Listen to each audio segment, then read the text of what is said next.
मध्य प्रदेश की सांस्कृतिक राजधानी कहे जाने वाले जबलपुर संस्कारधानी के नाम से भी जिसे हम जानते हैं, यहाँ नित्य रोज संगीत, कला, साहित्य के क्षेत्र में कोई ना कोई नए आयोजन होते रहते हैं। ऐसे में महान गायिका लता मंगेशकर जी का जन्मदिन एक अद्भुत दिन था, जिसे पूरे शहर ने बहुत ही प्यार और तरीके से मनाया। गीत संगीत से जुड़े हुए नगर में कई आयोजन हुए, जिसमें लता जी को स्वरांजलि अर्पित की गई। जबलपुर के स्थानीय कलाकारों ने भावपूर्ण तरीके से लता जी को अपने स्वरों के माध्यम से श्रद्धांजलि अर्पित की। ऐसे में ही संगीत का मंदिर कहे जाने वाले कला वीथिका में एक अद्भुत कार्यक्रम आयोजित किया गया। हमारी स्वर सामग्री लता जी, उनकी आज उनके निधन के बाद आज जो एक कार्यक्रम का आयोजन संगीत सरिता ने किया है, ये आज हमने इसको एक जयंती के रूप में मनाया है। इंसान के जाने के बाद जन्मदिन को अपन लोग जयंती के रूप में सेलिब्रेट करते हैं। तो आज नगर की जितनी भी स्वर साधिकाएँ हैं और उनको जो प्रतिभाजी संगीत सरिता की जो प्रेरणा स्रोत हैं, उनके द्वारा जो आयोजित किया गया कार्यक्रम, इसके संरक्षक भूपेंद्र सिंह जी हैं। मैं स्वयं इसका मुख्य निर्देशक हूँ। और जितनी भी जो बच्चियाँ गा रही हैं, जो बहनें गा रही हैं, उनको प्रतिभा जी ने काफ़ी कुछ उनको गहन उनका जो ना प्रशिक्षण दिया है। और संस्कारधानी के अंदर ये प्रथम अवसर है ऐसा कि केवल आज के आयोजन में कोई डिबेट नहीं है।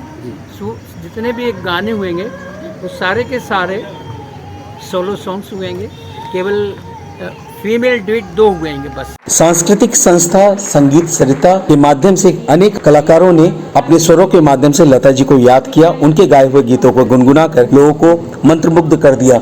इस संस्था के डायरेक्टर प्रतिभा वर्मा दीदी, जो स्वयं में लता जी के गीतों को बखूबी गाती हैं, उन्होंने इस कार्यक्रम का संचालन किया और सभी गायिकाओं को प्रोत्साहित किया।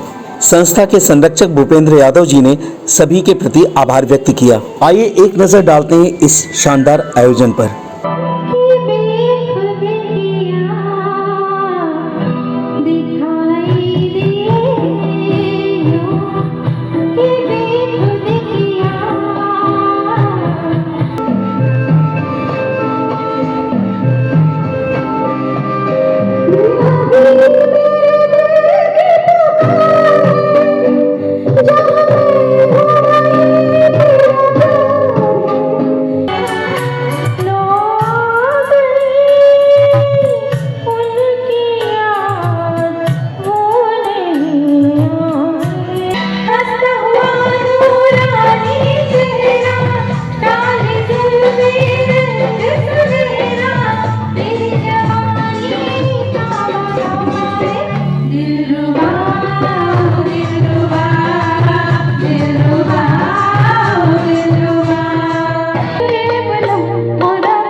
सभी सुनने चाहने वालों को अयाज मंसूरी का नमस्ते, आदाब, सत्कार और ढेर सारा प्यार।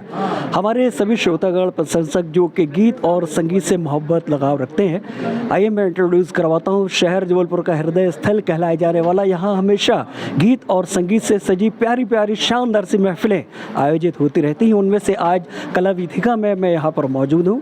तो आइए आप सभी को रूबरू करवाता। एक्सक्यूज मी मैम, आपका नाम? मैं प्रतिभा वर्मा, संगीत सरिता ग्रुप की मैं प्रेरणा स्रोत हूँ। और लता जी की जयंती पर एक ख्याल था, एक ख्वाब था मेरा कि उनके जन्मदिन को मैं सेलिब्रेट करूं। और जन्मदिन कभी अकेले तो मनाते नहीं हैं, तो मैंने सोचा कुछ सुरीली गायिकाओं को हम एक साथ लेके एक गुलाब का पूरा बंच हम लता जी को भेंट करें, एक एक गुलाब की कली, एक एक गीत था जो गुलदस्ता हमने आज लता जी को यहाँ से भेजा है। निश्चित ही है कि वो गुलदस्ता उन तक पहुँच गया होगा और हमारी स्वरांजलि पुष्पांजलि उन तक पहुँच गई होगी।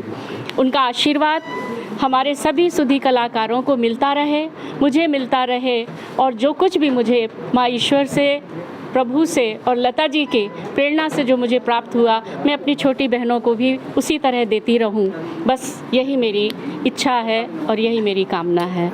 बहुत सारा प्यार। बहुत धन्यवाद प्रतिभा वर्मा जी, मैं हृदय से आपका आभार व्यक्त करता हूं कि संस्कारधानी जबलपुर शहर में इस तरह के कार्यक्रम आयोजित करके आप लोगों को एक शिक्षा दे रहे हैं, प्रेरणा दे रहे हैं, गीत संगीत से लगाव रुझान रखने के लिए आप एकत्रित कर रहे हैं। और जहां तक मेरा आज मानना है, जानकारी मुझे मिली थी कि स्वर्गीय श्री केसी जैन साहब की भी यहाँ पे पुनः आप श्रद्धांजलि देने के लिए सभी लोग इकट्ठा, थोड़ा दो शब्द उनको बोलिए। देने के लिए मैं यहाँ पे आज उनको श्रद्धांजलि दी गई है अपने गीतों के माध्यम से, क्योंकि वो एक बहुत अच्छे उद्घोषक थे।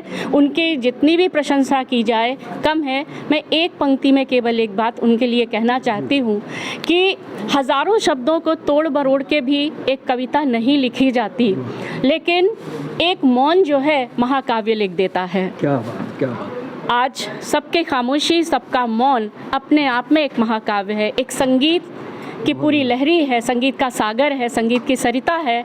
और ये सारी संगीत सरिता, सारे गीत, सारी स्वरांजलि आदरणीय जैन साहब को मैंने समर्पित की है। बहुत बहुत धन्यवाद। बहुत बहुत धन्यवाद। देखिए, आप देख रहे हैं हमारा अपना जबलपुर न्यूज़ ब्यूरो के साथ अयाज मंसूरी। Thank you.